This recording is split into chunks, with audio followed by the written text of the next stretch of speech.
Hello, hello. Happy day, everyone. This is Erica Kessie, Thrive Strategist and CEO of Your Goal Concierge.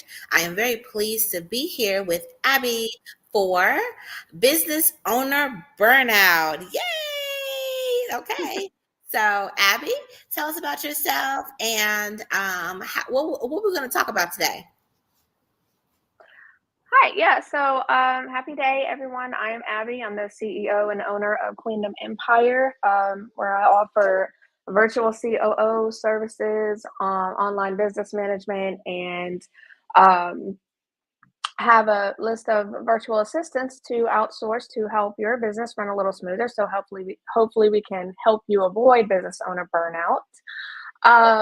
Today we've kind of been touching on a lot of things on how recognizing the signs and stuff like that of business owner burnout. But what about feeling hopeless, in your business and stuff like that, and just a lack of motivation and passion for what you're trying to do. Possibly because you're moving around too fast, or um, perfectionism can be a both a strength and a weakness, because you want things to be done right. You want them to be done perfectly, of course, but sometimes we get so focused on what we think is perfect, and if it doesn't show up perfect to us, we don't think it's good enough for other people, when it may just be just be exactly what somebody else needs, you know but like I said, if it's not perfect to us, then um we start losing motivation if things aren't going our way, right? If it's not going the way we think it should. So, This is such a great topic. oh yeah, yeah, because I mean that's occasionally I fall into that, I fall victim to that, so to speak. I try not to quote unquote fall victim to things or anything like that. But listen, I'm human. I can only do so much. I mean, people have called me um, superwoman and things like that, and say, Abby, how do you do it? But it's not easy, and owning a business and running a business and things like that. I mean, it's not the easiest thing in the world. So, reality is sometimes we're gonna lose motivation, and lose a little bit of passion for what we're doing and things like that. Does it always?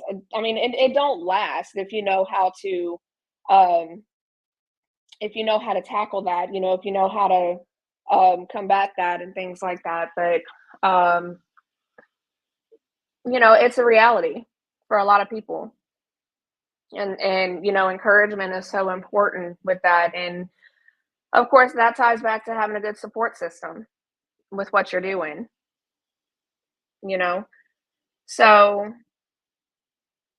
I felt a little bit of that this week. um I mean, this I definitely feel you right now. And what I keep thinking about is I love that I have my people. I love my Yeah. people because they remind me of who I am. They remind me of what I'm doing. They motivate me. Like and, and I mean, and you're one of them. And I also talked to Carrie earlier today, and I mean, it's just so nice to like normalize the experience Yeah. and, and to talk about the experience of I'm trying to be the best version of myself. I'm also got this responsibility and this one. And oh, I thought I wanted this to be a goal that I had and I wasn't able to accomplish it. And we're so hard on ourselves when nobody is watching us that hard. Nobody is, listen. We watch ourselves that hard, and because we watch ourselves that hard, we think we have it in, we get so far in our heads to where we think everybody can see that. Woo, that's good. Yeah, it can be hard to stay grounded and stuff, and that's why having a good support system. And you're definitely my biggest supporter, with mine, because and it's important to keep in touch with those people, because whether things are going really good for you, or whether you're not, whether you're just not feeling it, and you're like, listen, I mean, taking a step back, that's always okay. That's always a good thing.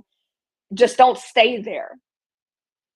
You can't stay there, because you gotta be able to engage, with your support system, and I mean, let them know what's going on. Let them know, hey, I'm having a hard time right now. I'm struggling right now, and let them pour into you. Let them pour positivity into you, because I mean, it's so important to keep going. It's okay to have a moment, you know, take the moment, but um, we got to get up. We got to keep going.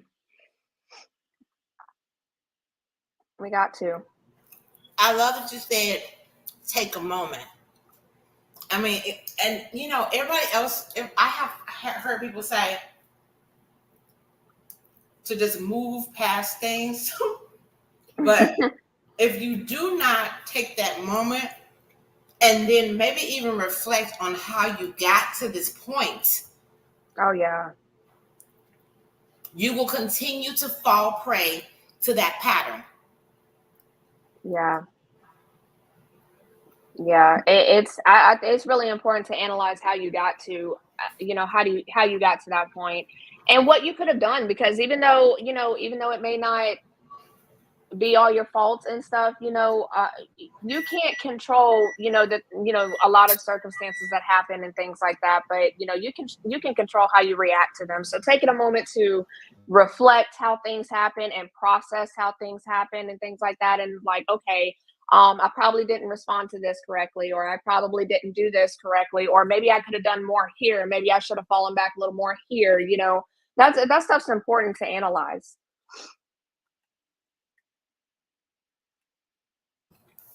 I think it's important to analyze, um, and okay, so let's talk about this.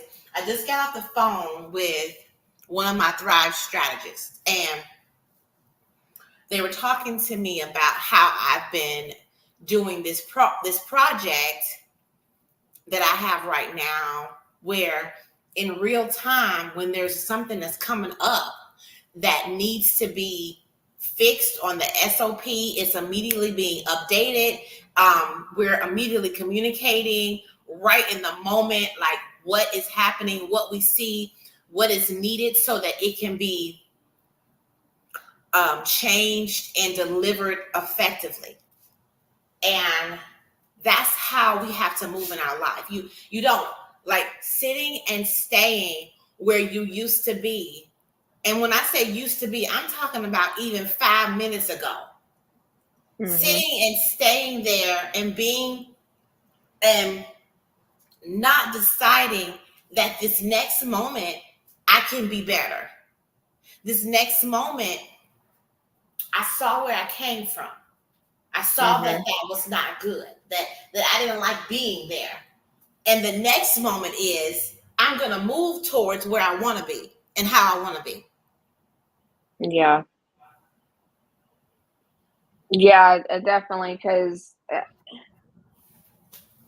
I think it's always good to reflect back on that and stuff, like you said, even 5 minutes ago. Because there will be times where I do something, or I'll react to something, or I'll say something, and it wouldn't even be 5 minutes later. I'm like, you know what? Maybe I shouldn't have done that or reacted in this way, or maybe I immediately think of what I could do better.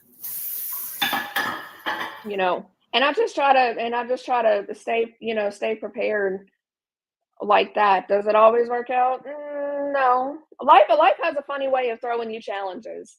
And as much as you try to keep, especially having your own business and stuff, it's hard to keep your personal and your professional life separate, because your business sometimes will pour into um how you No, react and how you.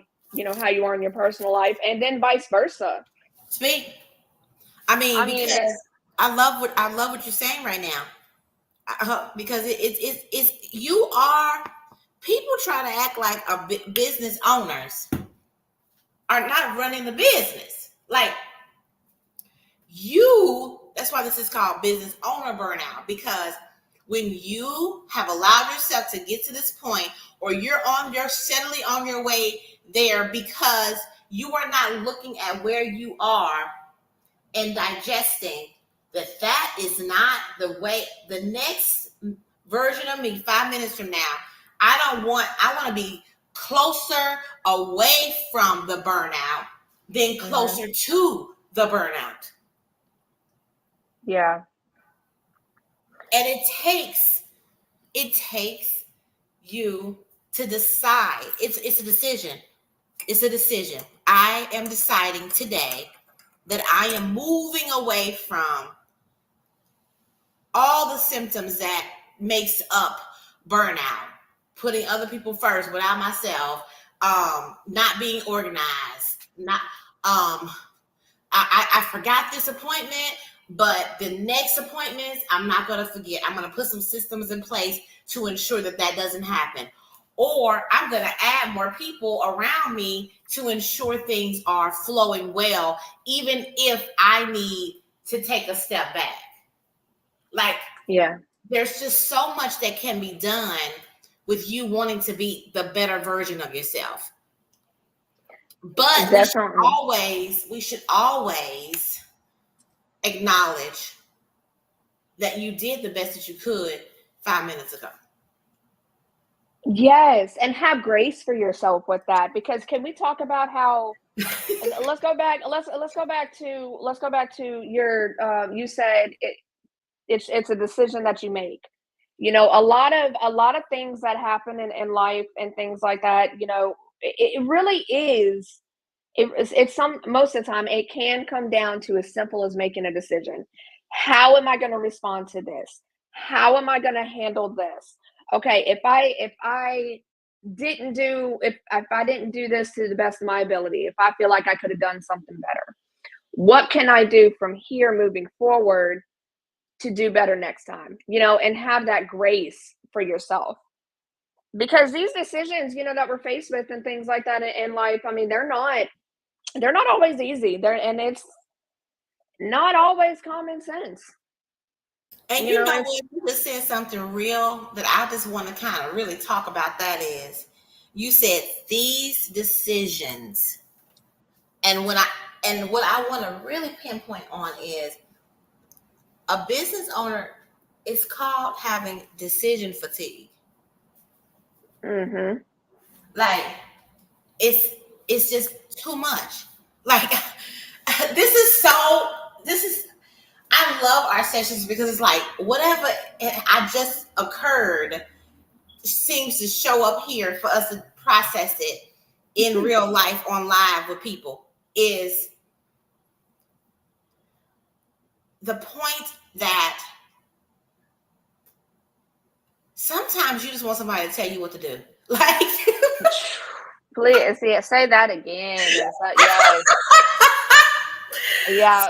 sometimes you just want somebody to tell you what to do because it just be so much. Yeah. I feel like we need sometimes, if we can just find a safe place just so that we can just sit and be told what to do. And we know that this person has our best interest at heart. Mhm. And we can just be.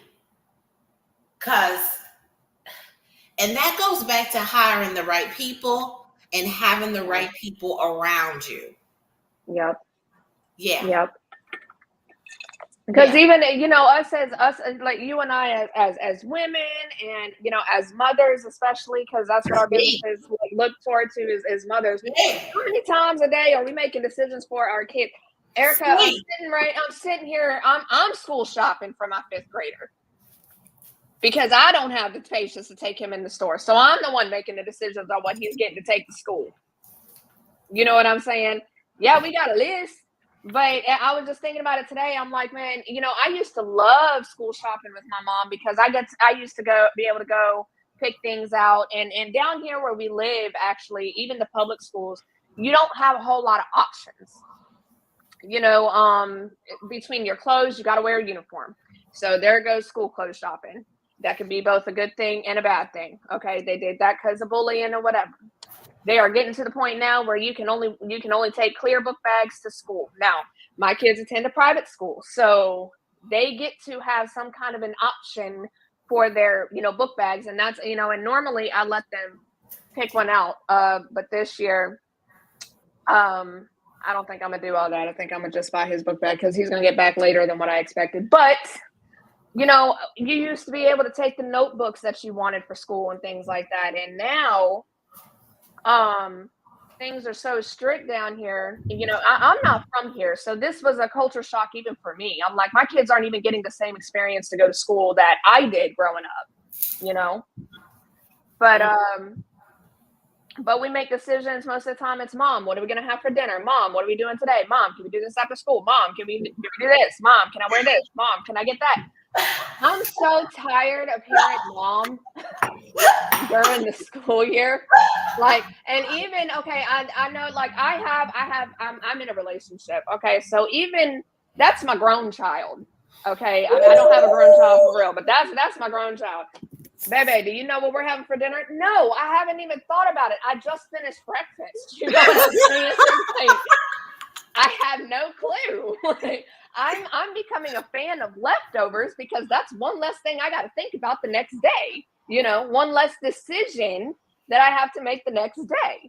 So a point is us as mothers, and those of us who do have a whole family with grown children as well, I mean, we do just want somebody that's trustworthy to just tell us what to do.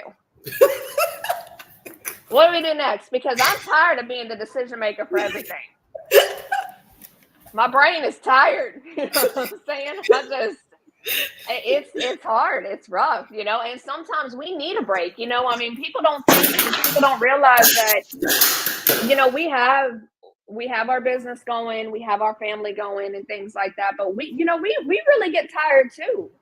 We get, like you pointed out, the decision making fatigue and things like that. I mean, that comes behind a loss of motivation and passion for what you're doing, Yes. and that kind of contributes to it because you have to sit there and remind yourself, what am I doing this for? Which kind of is important, goes back to your why. I could say my kids all day long, but my family has no idea. If something were to happen to me, there is nobody right now, as of right now, that can pick up what I'm doing and keep going, except for you.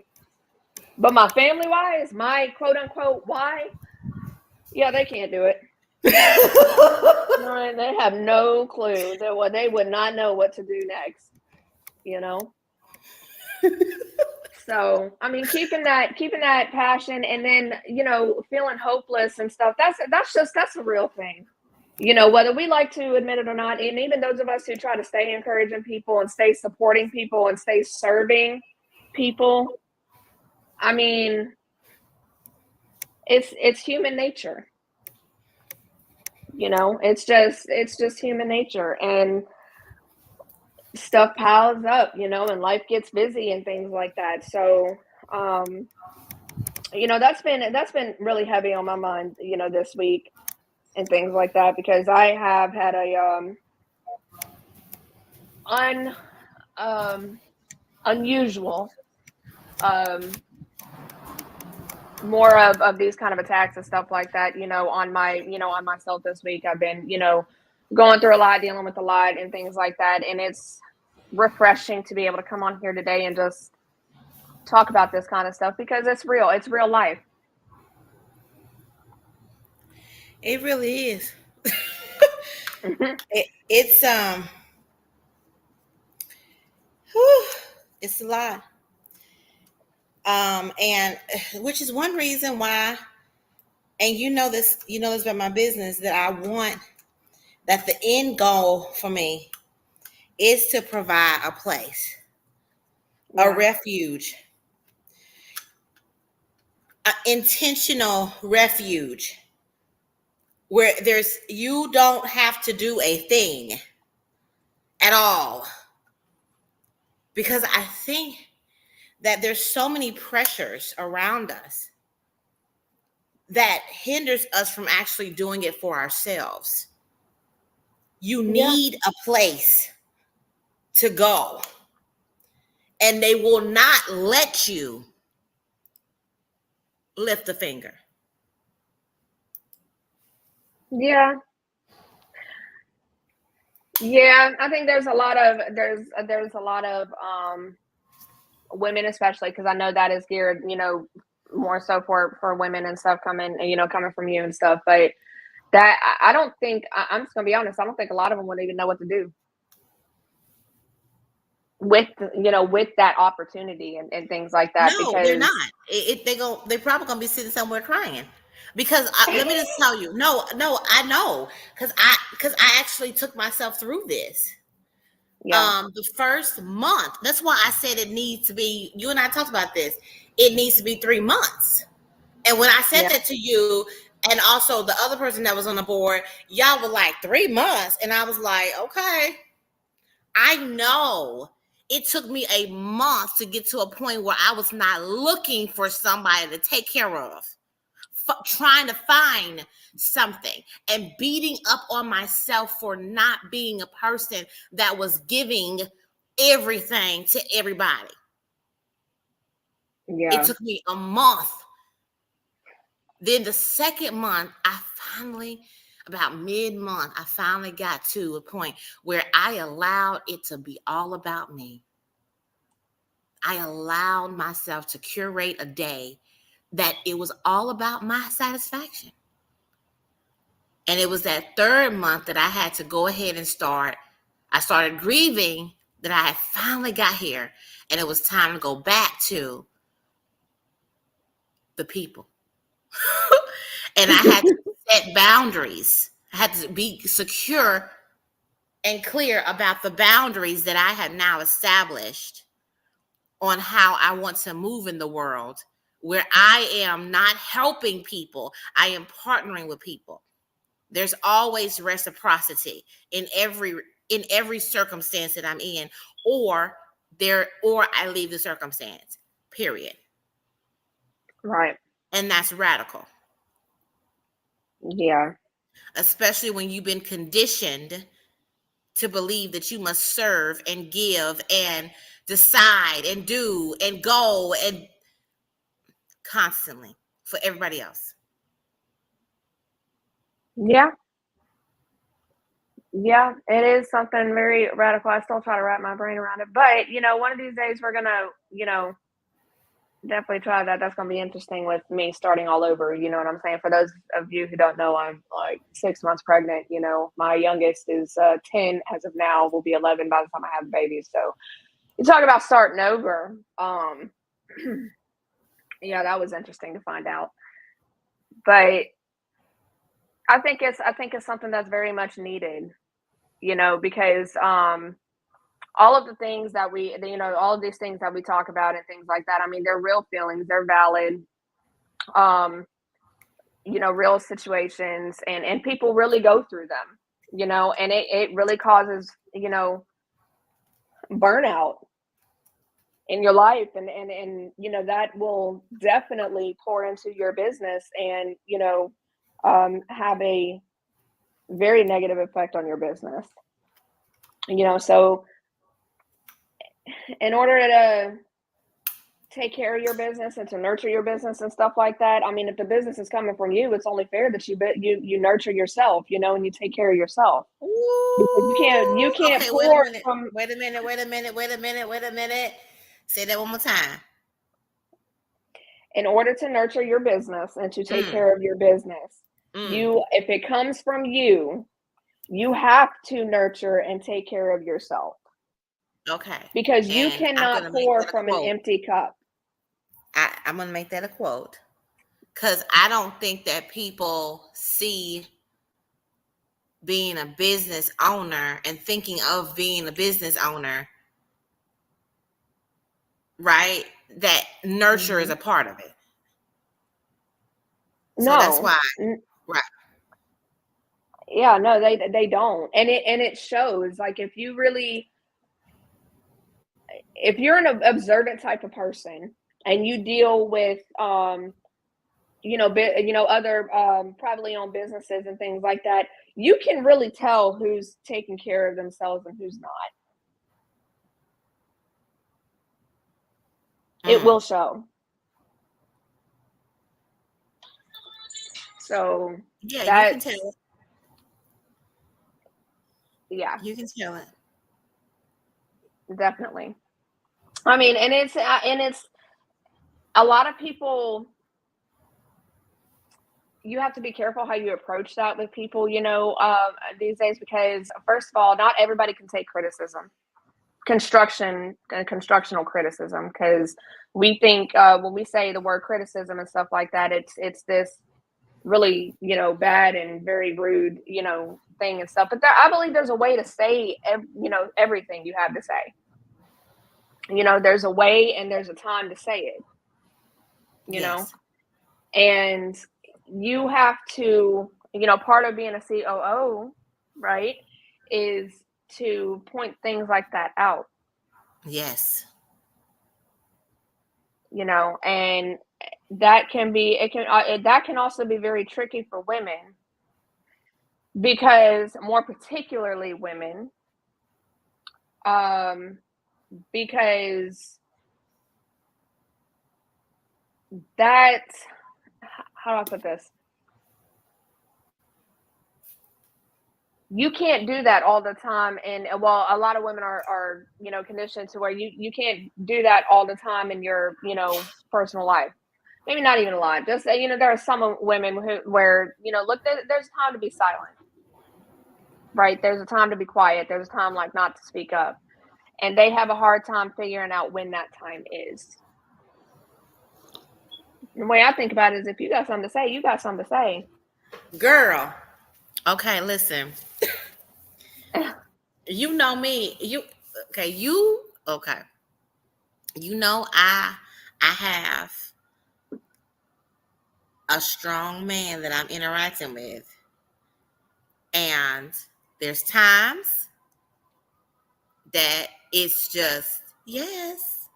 Okay. And then there's times when it is mm-mm. And he then stops and says, "What would you like to say?" And I go, "This is what it is." Because I mean, and that is how it's supposed to be. You're always supposed to be able, because just to be real, a woman, and that's why we are good. That's why we are amazing COOs. We can see a whole lot that you will never see. Yeah. And I need for you to just go on and take what I'm saying, because I'm here for you to be esteemed. Yep. I'm here for you to be amazing, because I know once if I'm able to esteem you to be magnificent, it's only going to overflow to me. Right. Why Right. would I not choose that? Why would I not do that? Right? Right. So that's a great way for us to end our time our time during business owner burnout. Both Abby and I are COOs. Abby is doing business owner burnout because she specifically, you know what, Abby, you did not do your introduction. Can you tell them about Queendom Empire and also your offerings? I actually did. I did it at the very beginning, but Oh, I you will say it did? again. I Oh, yes, did. please. But yes, I'm Abby. I am the CEO and owner of Queendom Empire. I offer virtual COO services, as well as online business management and outsource VAs to hopefully help your business. To help your business, and hopefully you don't go through the business owner burnout, right? I have included my link to my ebook that is a free outsourcing guide to finding a VA and what you should be looking for and things like that. That is linked in the comments. We just thank everybody for being here today. I look forward to next week. Erica, you're amazing as usual. Thank you for just, Well, thank you. being you. Oh, yes. Thank you so much. And I'm Erica Kessie. I am a fractional COO and like working with actually corporations, healthcare organizations with the long term opportunity for me to esteem you in order to ensure that your employees have employee retention and engagement and operational excellence. So we will see you all next week. We come every Wednesday at 11 o'clock to share business owner burnout. And so if you just can't get enough of us, you can follow us over to what is it called? Oh, Well, how we're both on imposter LinkedIn. syndrome. We're both on LinkedIn. You can follow us over to How Imposter Syndrome Causes Burnout, Combat and Thrive. Yes. All right. Bye, everybody. Bye.